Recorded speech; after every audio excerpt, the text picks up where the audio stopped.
Okay, somebody asked in the comments what I thought of this migrant situation. Uh, we really don't have an influx around here. In the first place, a lot of these are coming from warm areas. You stick them up in this cold, they don't last so long. They move out. But there are things about this that I do find alarming. Like they admit now that, yeah, they've been flying them in uh, for like a couple of years now. We've watched on the flight tracking, planes coming from down south, just keep coming.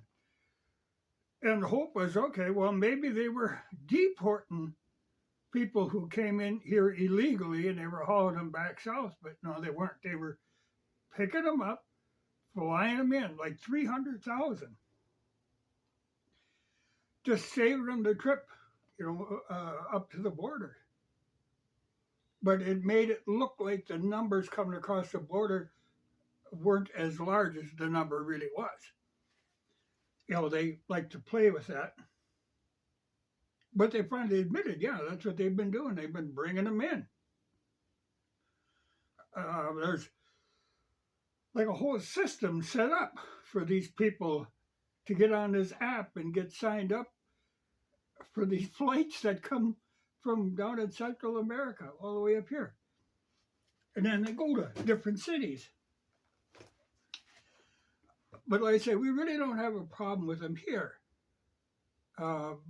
It goes in streaks, kind of. Like for a while there, we had a whole lot of Somalians were coming in. Basically what it is, they're coming into Minneapolis, but kind of the overflow ends up in Fargo. Lutheran Social Services was involved in that, bringing a lot of them in and getting them set up on the government programs and stuff. But most of them don't last very long here. They'll move to some place. Well, see, part of the problem is they never really integrate into the community. If you get too many, there's a certain point that you can handle, and they will kind of disperse in the community, and yeah, there's not a problem. But if you do like Michigan is a good example of it, but Detroit has got, and even Minneapolis, like there are areas that are all Somalians, and then there's areas that are all Hmongs. They'll tend to congregate in one area. If you get too many of them, that's why it's better if they, keep the numbers down, and then they will assimilate. And the ones that come here, usually if they can stand the cold, which doesn't even have to be very cold.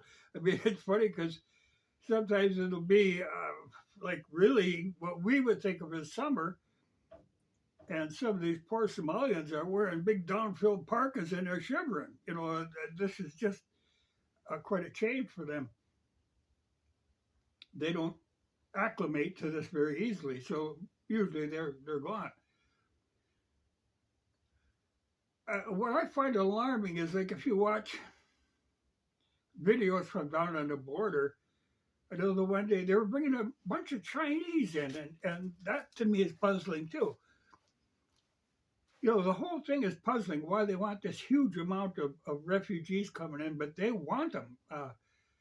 It isn't like when you see refugees from a war area and they're in tough shape, and just struggling. But these people come wearing new clothes and they've got fancy luggage. The one day here was a whole pile of them lined up, and they were all had the same suitcase. These were those hard shell on wheels, and they all had them.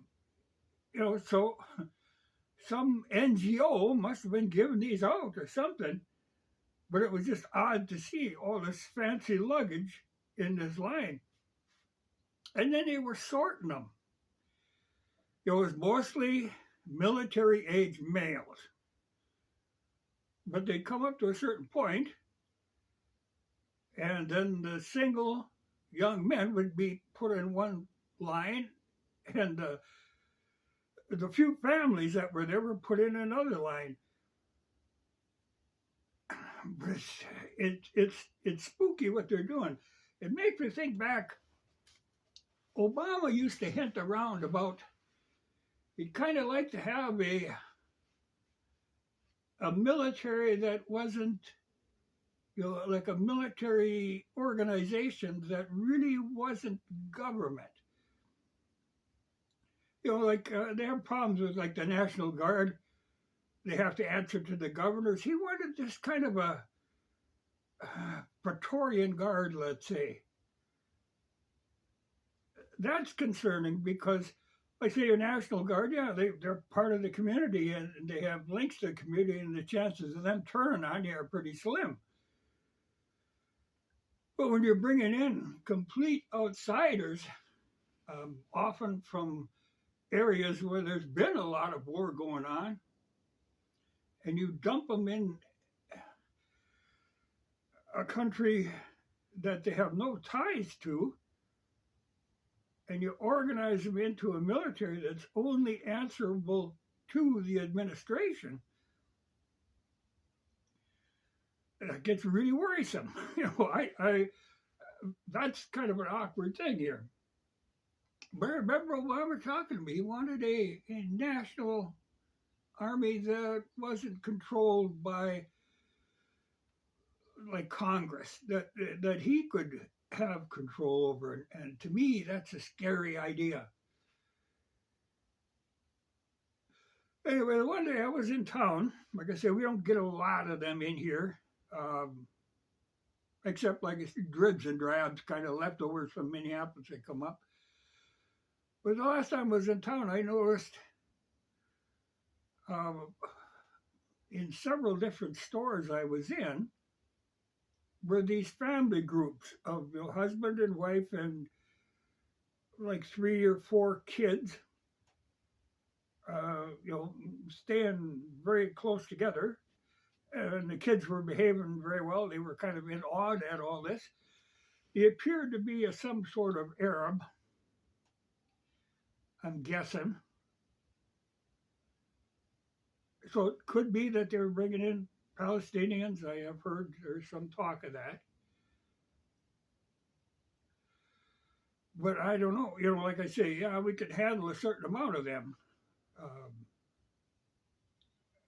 They seem nice. They were friendly, and having a good time. But they're, again, really well dressed. It's kind of freakish because I worry a lot of times these people that come are like the top tier of society of the country that they're from. You get all your people who are medically trained or lawyers or whatnot. They can afford to make, because no matter how you do it, this is going to cost them money to get here. Once they get here, then they can get all the benefits from this country. But you're draining off all the people in their country that could actually help to rebuild their country after we have destroyed it. Usually, I mean, that's what we do, is we go in and destroy somebody's country and then kind of skim off the best of the people, and because the poor people can't afford to leave. Like South America is full of countries where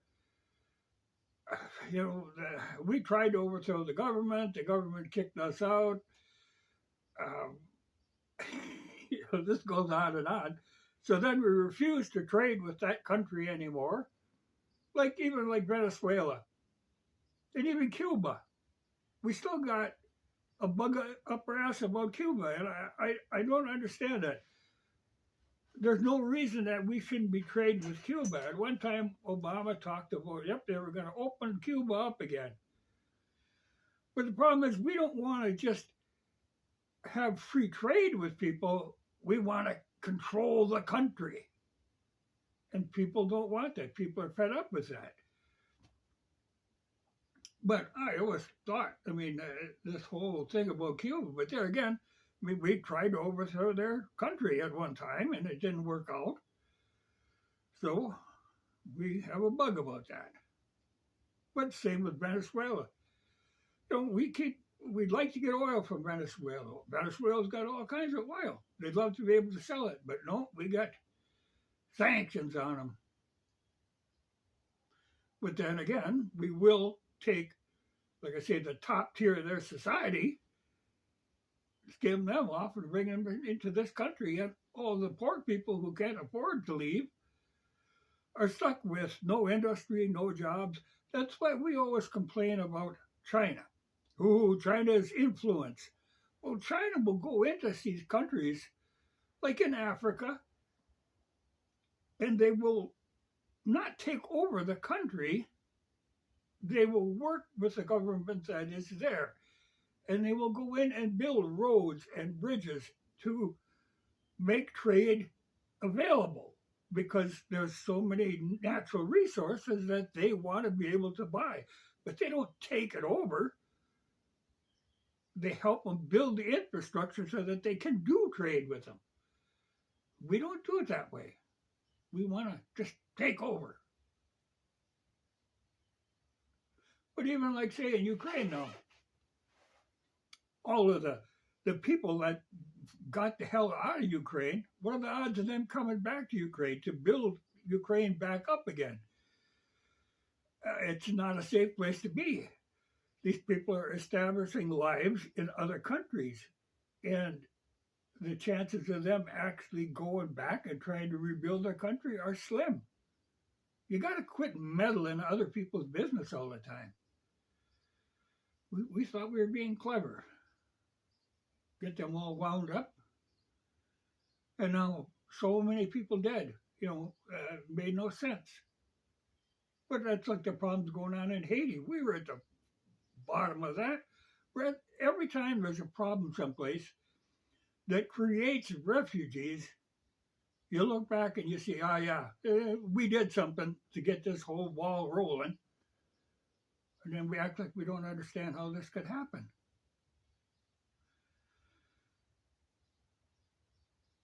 But I am a little concerned about the sheer number of people they brought in. Like I said, there's too many that they will not assimilate. They will simply form their own communities. It's going to be hard. It's going to be awkward. And because it's not like there's jobs for these people or anything, though, you'd swear they're bringing in people that they want for gardeners and housekeepers and that sort of thing. I mean, they always claim that big part of that want them in here is because they'll work cheap. And Americans just won't work. And these big corporations want cheap labor. But it's all going to come back on you. You expect the taxpayers to keep footing the bill for these people. I don't think you can keep expecting that to happen. But it's a funny thing. I've never understood why they started this big program to bring so many people in. But it isn't, like I say, like when you think refugees, you think people with bundles of crap walking down the road. And that isn't what it is. This is a big organized thing by all these NGOs, the non-governmental organizations. We always say, it wasn't us. We didn't do it. It was the NGOs that are at fault. But of course, we are supporting these NGOs. All these foundations. They're always up to no good, but it's a way that the government then can say it wasn't us. Like even in Hungary now, we're doing our damnedest to make those people as miserable because they're not cooperating. Our ambassador was over there the one day just making a fool of himself. Hungary is one of the few countries over there who is trying to remain neutral. But they're stuck with this EU nonsense. Well, then, so our ambassador goes over there and starts chewing on them and threatening. You know, you got to have all kinds of gay stuff and tranny stuff and new Green Deal stuff. You know, it's a pity.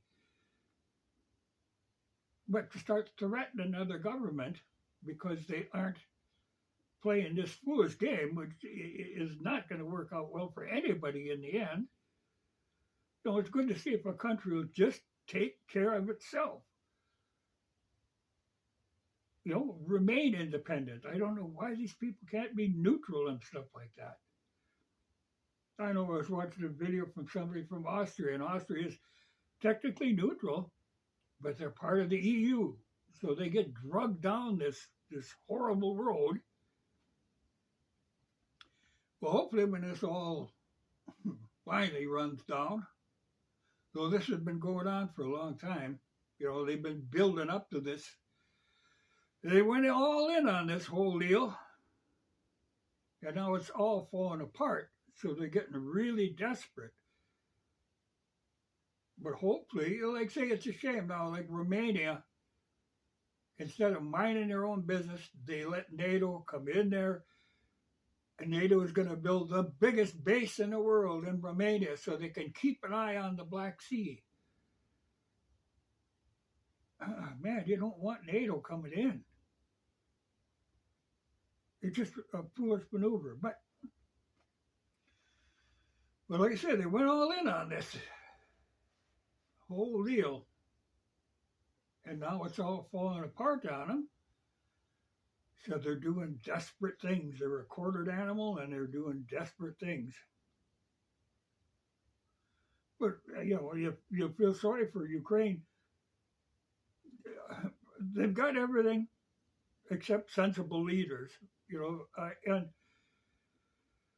and now they're desperate to the point where they're constantly doing these terrorist attacks on civilian areas. They can't hold up on the battlefield, so they attack civilians. And they killed a kangaroo. Shell in some city.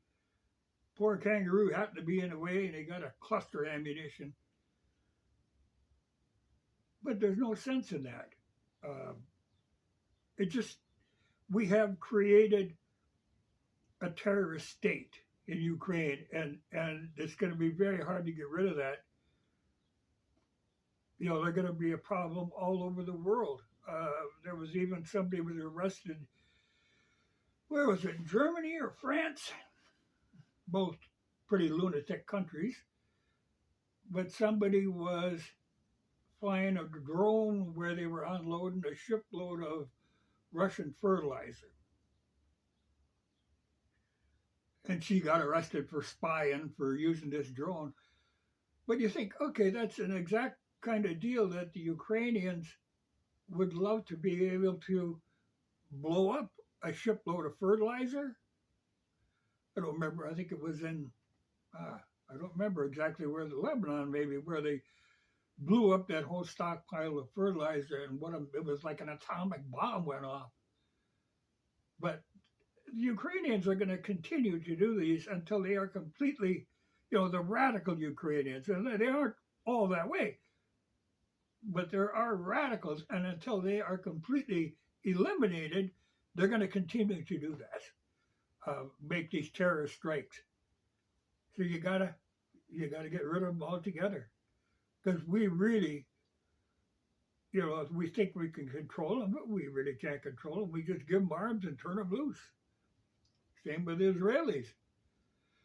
But these people, like I say, ran into in the store, was several groups that I saw. It was family units, but they might have been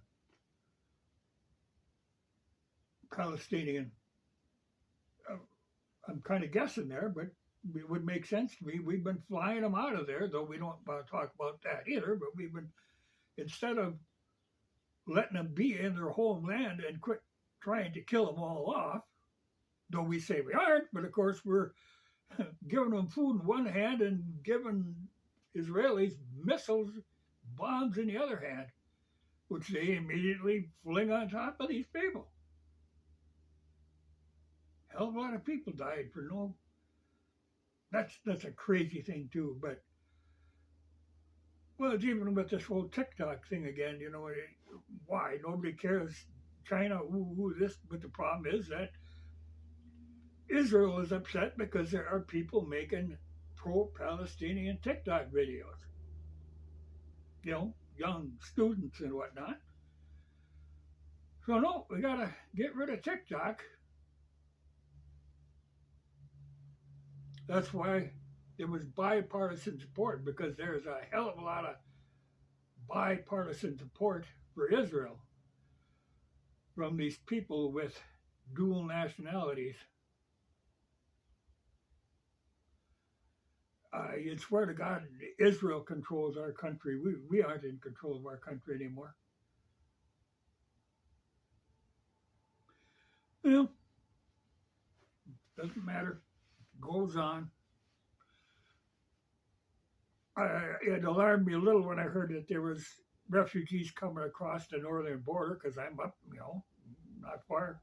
not that far from the border, but they don't come. They're coming on the east coast, probably on the west coast too. But here in the middle of the country, there ain't a lot that goes on, and I like it that way. I hope it stays that way. So it alarms me when I see a few refugees, but like I say, small amount you can handle. They will become part of the community, or they will leave. But this outrageous amount of young military age males coming in, that's worrying. Because I swear they're building an army. I don't know what the other reasoning, like they say, oh, they're bringing them in to sway the vote. Well, yeah, they're going to do as much as they can on that. And with the technology that they have now, they can do a lot of playing with that. And they do try to, like, these people come in and they're in places where they're allowed to vote in local elections, but in theory can't vote in a national. They're going to play with them rules. Otherwise, voting local can't make sense. Like, say, here, even on the lowest level of government, on a township level, you vote according that if you're a resident.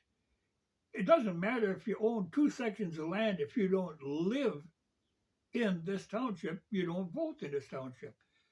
It's the residents that vote.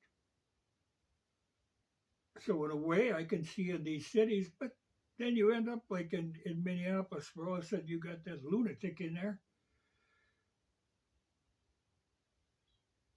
who got voted in. Of course, there was, a little shenanigans involved in that. But you ain't seen nothing compared to what there will be in this next election. There is going to be so many shenanigans because they are scared to death of Trump.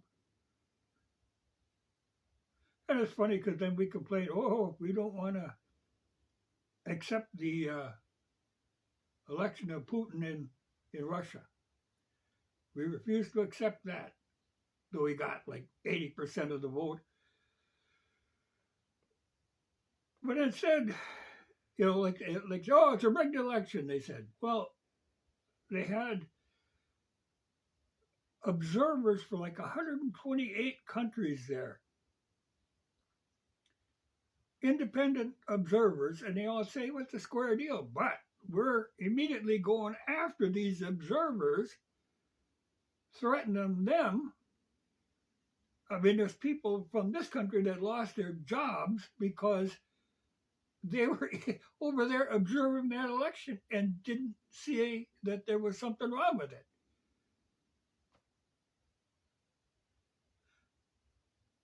We're funny. We're all pro-democracy, but we can't handle democracy. It's the last thing we want. Now, well,